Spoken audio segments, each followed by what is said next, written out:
Hello and welcome to Retro Reviews, my channel where I review my favorite retro video games of all time as well as some modern releases I have recently finished. Today I want to look at the Sony State of Play showcase and why I think it was really underwhelming and pretty mid across the board.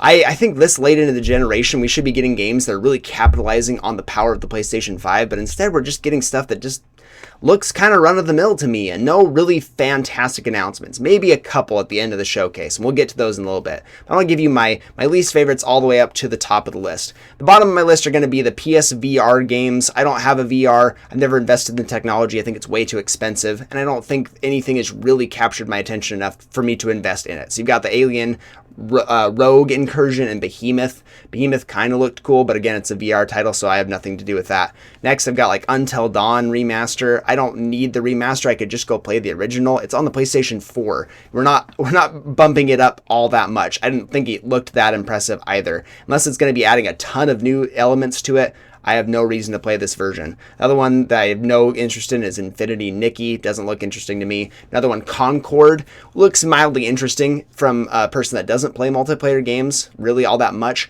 This one does pique my interest a little bit, but it just looks like another hero shooter, arena shooter that I don't really care for. The 5v5 format, team format, I don't like talking to people online that I don't know, so not really for me. Another one's Dynasty Warriors Origins. I've never gotten into the series. It does look mildly interesting to me. I want to see the reviews first and see how it plays, see some gameplay stuff before I really decide if I want to get into that. I didn't even play like Hyrule Warriors or the Age of Calamity one, just because that style of gameplay does not appeal to me in the slightest. So Dynasty Warriors Origins, we'll have to see. Maybe they do something to refresh the formula, and I don't know. I don't think so. Another one, Ballad of Antara, looks a little bit interesting at least. I might check it out if the reviews end up being really good. The Marvel Rivals looks, I don't know, again, kind of cool, but I don't really care about it. It looks fine. I don't know. Again, another one that I have to see some more stuff about it, see some reviews roll in before I make any judgments, because it just, I don't know, looks like another comic book game, so we'll see.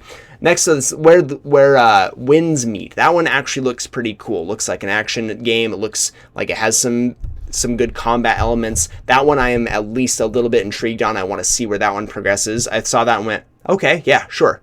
Show me some more. So as that one progresses, I think I will check it out and see where that one lies, but Where the Wind Meets going to be sitting here at my number 6 here. Path of Exile 2 actually piqued my interest quite a bit. I'm not one for the isometric RPGs, dungeon crawlers, stuff like that. I played through some of Diablo 3 and I had an enjoyable time for a little bit, but it just doesn't appeal to me as much. I don't like those style of games very often. The only one I can really think of that I really like is Nobody Saves the World from Drinkbox. But Path of Exile 2 looks really good. Looks really clean. I like the animations. I like the art style a lot. So I am intrigued. If there's going to be a game that's going to get me in, that one looks like it could do it. Again, I'm going to have to wait and see until much later on, see more about it and see the reviews pour in before I really invest in a genre that I don't really get into. Number 4 is going to be really funny, this high up on my list, but God of War Ragnarok coming to PC. That's not applicable to me. I already played God of War Ragnarok on the PS5. I don't have a PC powerful enough to play these games, but I'm really excited for PC owners. I like seeing Sony porting their games over to PC so that more people can enjoy their first-party exclusives a couple years down the line. I think that's awesome. I really am glad that they're doing that. So for all you PC owners, go check out God of War Ragnarok. I'm really excited for you. Number 3 is going to be Monster Hunter Wilds. Now, this is where I actually thought the showcase was great. I like the Monster Hunter series. I have never gotten super invested in it. I play Monster Hunter 3 on the 3DS. Had a really great time with it. I wanted to try out like Iceborne for Monster Hunter Worlds. I just haven't dipped my toes in. I know it's a big commitment. I know it's a great game. I like the idea and the formula's cool. I like watching other people play it online.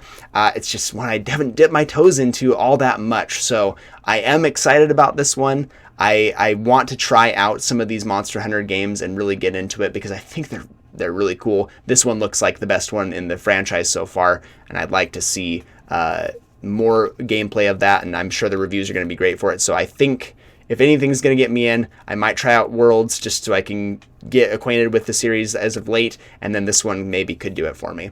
Number 2 is going to be Silent Hill 2. I am very excited about this game. Not so much because I played like the original. I'm a really big fan of the original franchise, but this is like a mainstay in the horror genre, and I love Silent Hill for that reason. I love the horror genre. I love what Konami used to do with the franchise, so it's nice to see them make an effort to return to form here, and it looks pretty darn good. In terms of remakes, I'm really excited about this one. I know the HD version on like the PlayStation 3 era, I believe, was not received well because they did so much to like remove the fog and remove a lot of the ambiance. It didn't feel like an upgrade. It felt like a downgrade, even though the visuals were getting better. So it's nice to see them put any kind of care into the franchise, and I think if you're going to go after a game, Silent Hill 2 makes the most sense here. So as a horror fan and as someone that hasn't really dabbled in Silent Hill too much, I am excited to get into the franchise in this way. So really excited about this one. It looks fantastic. Hopefully it will end up being good and Konami does not screw us here. But the best one of the showcase, very surprisingly, and I'd heard some rumors that this was in development, was the Astrobot game. It looks phenomenal. If you know me and my channel, I've reviewed tons of platformers. This looks like a really, really fun 3D platformer. I really enjoyed Astrobot on the PlayStation 5, the game that comes installed with it. I had a really great time with it. I got the Platinum Trophy. It didn't take a ton of time, but it was a really fun showcase of the controller especially. One of the biggest highlights to show off the DualSense controller. And I expect this sequel that looks like a fully fledged 3D platforming game for Astrobot looks like it should take advantage of the PlayStation 5 remote in a big way as well, which really excites me. So it's not just that it's an Astrobot game and that I enjoyed the one on the PlayStation 5, it actually just looks really good. It's giving me some Mario Odyssey vibes, stuff like that, so I'm excited to see what this studio is going to be doing with this game. I loved their bite-sized adventure that launched the PS5, and so I'm excited to see what they do with a more fully fledged and fleshed out game. So that's my thoughts of the Sony showcase. I think outside of this top 3 and the announcement that God of War is coming to PS5, going to PC from PS5, I wasn't really excited by this showcase. I am excited for the games I'm excited for, but I wish Sony was coming out of the gates a little bit harder. I think they don't feel a lot of pressure right now from Microsoft. I hope Microsoft blows them out of the water with a showcase. I really do. I hope they come out the gates swinging. Even though I don't have an Xbox myself, I really hope they come out and say, we have a bunch of exclusives in the works right now, and these games look phenomenal. That's what I want to see. Or I want to just see some more multi-platform games. I need to see more because right now it feels like the PlayStation 5 is just kind of slim pickings.